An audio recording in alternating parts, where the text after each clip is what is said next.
আবারও বিতর্কে তুরস্কের প্রেসিডেন্ট রিসেপ তাইয়েপ এরদোয়ান। সম্প্রতি আঙ্কারায় অনুষ্ঠিত ন্যাটো শীর্ষ সম্মেলন শেষে অতিথি নেতাদের হাতে একটি কালো আস্তরণ দেয়া লাল বাক্স তুলে দেন তিনি। বাক্স খুলতেই দেখা যায় ভেতরে রয়েছে নেতাদের নাম খোদাই করা একটি ম্যাগনাম রিভলভার।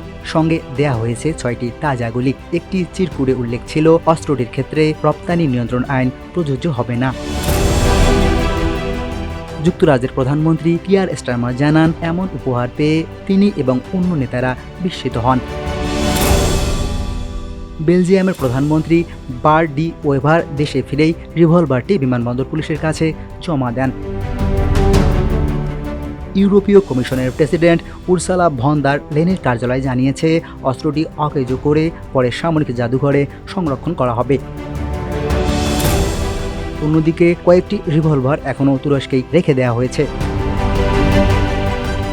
এই ব্যতিক্রমী উপহার নিয়ে সামাজিক যোগাযোগ মাধ্যমে চলছে ব্যাপক আলোচনা, আর কূটনৈতিক মহলেও উঠেছে নানা প্রশ্ন।